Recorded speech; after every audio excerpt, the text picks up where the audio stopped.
Good morning, everyone.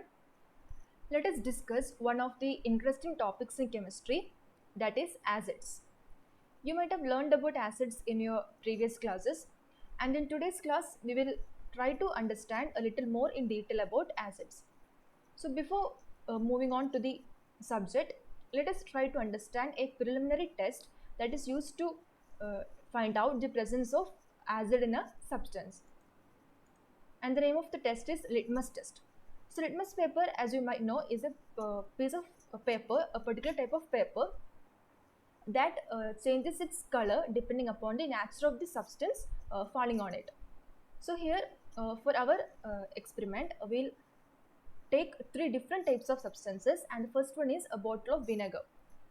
Using a dropper, we'll place a few drops of vinegar on litmus paper. It's a neutral litmus paper. Then we'll try to examine the changes. So we'll see that litmus paper changes its color to red when the drops of vinegar falls on it. So here we'll observe a color change to red. Now if we take lime water and soap solution, so repeat the same test with both the substances. So place a few drops of each of the substance on litmus paper. In case of lime water, we'll see that lime water has turned litmus paper into red color, but in case of soap solution, we'll see that the litmus paper turns blue in color. So why does this happen? Why some substances turn litmus paper into red and some other turns it into blue? So we'll summarize our findings in a table. So we can see that the vinegar, since it turned the litmus paper into red color, we can say that vinegar has the characteristics of an acid. Similarly, lime water also has the characteristic of an acid. On the other hand, a soap solution, it turned litmus paper into blue. So we can say that it has a basic nature, or it contains a base. So we understood that there are two kinds of two nature for substances that can be either acidic or basic. So in conclusion, in simple words, we can say that an acid turns neutral litmus paper into red color. On the other hand, a base turns neutral litmus paper into blue color. So this is a preliminary test just to find out the or detect the presence of acid or base in a substance. And today's class, we will learn in detail about acids. So for that, let us try to understand another experiment. For here we are taking a test tube, and first of all, we have to add few granules of zinc metal into this test tube. Here you can see zinc metal followed by HCl, almost 2 ml of hydrochloric acid using a dropper. Then we have to bring a burning matchstick on the mouth onto the top of this test tube. Now we have to observe the changes. So here we'll see that the matchstick it will burn explosively with a pop-up sound. Why does this happen? It is because of the reaction of hydrochloric acid with zinc, which results in the evolution of hydrogen gas. So because of this hydrogen gas will react with atmospheric oxygen and starts igniting and rapidly exploding, as a result of which this matchstick also will burn with a pop-up sound, and then later it will just turn off. So this test, it is used to confirm the evolution of hydrogen gas in a reaction. So in conclusion, we can say that acids react with reactive metals such as zinc to form hydrogen gas. So here HCl is a strong acid. So it has evolved hydrogen gas on reaction with zinc. So this is a characteristic of an acid. Moving on. Now we have to consider another experiment. Here it is a reaction of calcium carbonate with hydrochloric acid. So we have a similar apparatus here. A few marble chips in a vessel. Marble chips are actually calcium carbonate. Okay. Then we are adding dilute HCl into this marble chips. So here we can see that water and carbon dioxide has been formed. So the evolution of carbon dioxide, that is another characteristic of an acid. Acids react with carbonates, that is here calcium carbonate is a carbonate. So acids react with carbonates to liberate carbon dioxide gas. So now how can we confirm the evolution of carbon dioxide gas? So here we can do a test, that is this carbon dioxide gas, it will turn lime water milky. So we can just pass this carbon dioxide gas over lime water, that is calcium hydroxide. What will happen? This lime water, it will turn milky, that is it turns milky because of the formation of a white precipitate, that is calcium carbonate. So in this way we can confirm the evolution of carbon dioxide. So far we have learned two characteristics of acid. One is the evolution of hydrogen gas because of reaction with zinc or other reactive metal. Second one is formation of carbon dioxide gas because of reaction with carbonate. Now here is an activity for you. A few characteristics have been given here, and we have to find out which one of these characteristics match with that of an acid. So first one is have an alkaline taste. Do acids have an alkaline taste? No, right? They do not have an alkaline taste. So we can just put a cross mark over here. Alkaline taste is the nature of a base. Next one is turn blue litmus red. Yeah, that is a characteristic of an acid. Next one is react with carbonates to form carbon dioxide gas. Yeah, this one we have learned just now, so that is correct. Soapy to touch. No, that is not the characteristic of an acid. It is a characteristic of a base. Then liberate hydrogen on reaction with active metals. That is true.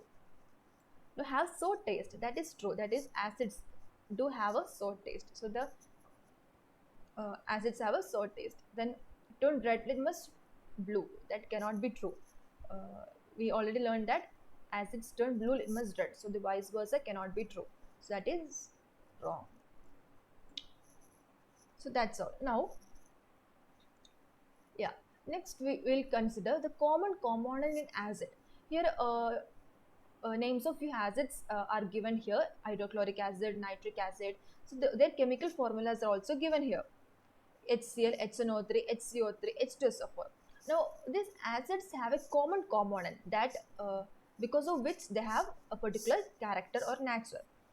So we'll try to understand the common component in all these acids. Now, which component is responsible for the common properties of acids? So here we can consider the dissolution of HCl gas, HCl and HNO3. When these acids are dissolved in water, they'll split into, or they will ionize into their constituent ions. So when HCl is dissolved in water, it will ionize into H plus and Cl minus. Similarly, when HNO3 is ionized, it will split into H plus and NO3 minus. And this ionization happens only in aqueous solution. So you can see which one is the common component in both these reactions. The common component is definitely this H plus, right? H plus is a common component. So both the acids, they release H plus ions on ionization. So we can conclude that the properties of acids are because of the presence of hydrogen ions in them. And one more thing to add here is that these H plus ions, they do not have independent existence. Rather, they will combine with water. In an aqueous solution, they will combine with water and exist in the form of hydronium ions or H3O+. For convenience, we just say that acids, they produce hydrogen ions, but actually they exist in the form of H3O+ ions. Now, we can define acid in this way. Acids are substances which can increase the concentration of hydrogen ions in an aqueous solution. So we have formed a new definition for acids. Now, acid rain. So acid rain is one of the environmental hazards because of acid. So how does acid rain happen, and what are the causes of acid rain, effects, and how can we prevent acid rain? So we'll find answers to all these questions. So here, this NO2 and SO2 gases, that is nitrogen dioxide and sulfur dioxide, these gases are acidic and non-metallic oxides. Non-metallic because nitrogen is a non-metal and sulfur is also non-metal. So these oxides are non-metallic, and non-metallic oxides are acidic. So they are acidic oxides. So when non-metallic oxides combine with water, they will form acidic compounds. So this is the main reason for acid rain. So here a schematic representation is given. Here you can see that when in areas where a large number of industries are located, These industries and factories, they release this nitrogen dioxide and sulfur dioxide into the atmosphere. So these acidic oxides, they will combine with water in the atmosphere. Then they are carried by wind, and they will form acidic components. That is, like if NO2 will combine with water to form HNO3, it is a hazardous acid. Similarly, SO2 will combine with water to form H2SO4. So now these acids, they will come down to soil, come down to earth in the form of acid rain. So these acids, sulfuric acid and nitric acid, are really hazardous. So that is how an acid rain occurs.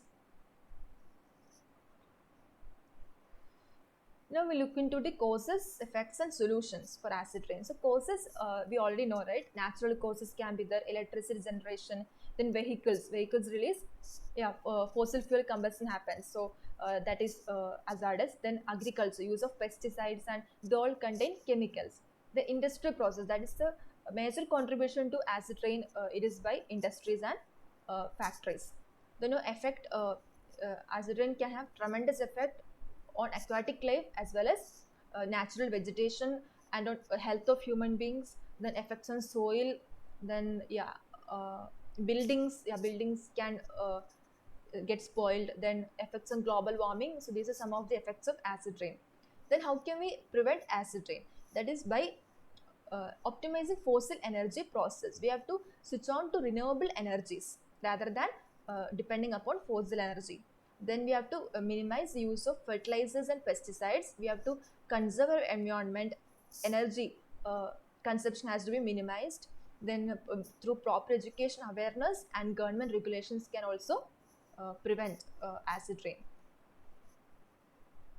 So these are a few pictures showing the effect of acid rain. This Taj Mahal, see the condition of Taj Mahal. This Taj Mahal, we know that is built out of calcium carbonate or marble. So because of acid rain, its color has changed. Similarly, the effect of acid rain on vegetation, natural vegetation, aquatic life have also been shown here. So that's all about acids. Thank you for listening.